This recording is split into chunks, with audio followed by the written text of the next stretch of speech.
Wat wist er nou weer uit? Romke en de professor zullen naar het boekenfeest. En daarom binnen ze heel druk aan het werk, want ze zullen verkleed als boek. Is even passen, professor. Ja, als je dat kind nou nog, hè? Dat valt net aan. Nee, maar de master Holland er nog het gat stekken, Romke. Oh, ja. Ja, ik help die wel. Ja. De professor loekt aan de holle van de mol. Het wil net zijn best. Hij loekt en loekt. En dan zit de holle terug het gat. Hè, lokkig. Dat is klaar. Bij de professor gaat het makkelijker. Het gat is groot genoeg voor de knieholle. Romke doet een stapje. En de professor ook. Stadig rennen ze als boeken terug het kamertje. Het liep het prachtig. Maar de professor is nog net tevreden. Wij binnen geen echte boeken, Romke. En waarom binnen wij geen echte boeken? Wij kennen net iepen. Nou, wat zou dat? Dan binnen wij gewoon een dichtboek. Mis, Romke, heel de mis. Boeken met de iepen, want er was gisteren net die lezen of plaatsjes besjen. Ik bedenk wel wat. Die boeken die met de iepen en dicht kennen. Ja. Ze kroepen uit de dozenwaai. Romke had zijn nocht. Hij gaat naar zijn kamertje om te lezen. De professor maakt de boeken zelfs maar iepen en dicht, maakt zie je.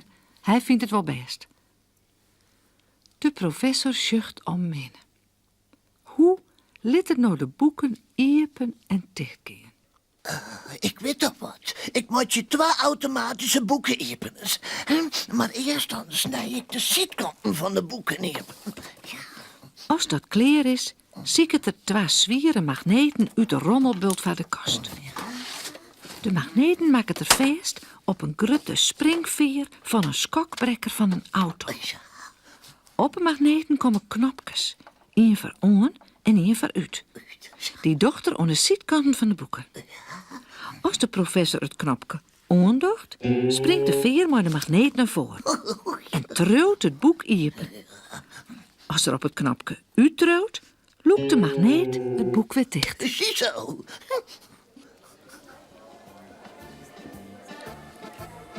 Even later binnen ze op het boekenfeest. De bibliotheek is mooi versierd. Overal hing je slingers van boeken en posters. De vrouw van de bibliotheek is verkleed als een drakenboek. Op een podium speelt een bandje fleurige muziek. Ze hebben alle hier een boek op een Een moezenboek doen ze het bij een spokenboek. Wat een prachtige boeken. Zie je dat winterboek wel, professor? Kijk, de sneeuwpoppen. Maar ja, ik vind mezelf maar een beetje gewoon. Gewoon? Heel dan net gewoon. Wij kennen iepen en dicht en dat kennen die orenboeken net. Wacht je, dan zullen wij eens even wat schelden. Trouw op het knopje, Romke. Ja. Romke docht wat de professor zei. Het blommenboek klapt iepen. Ja. De professor liet het bjemmenboek ook iepen. Hallo, hier, kijk. En dan weer dicht. De orenboeken komen om haar heen staan. Klap keert het boek weer iepen.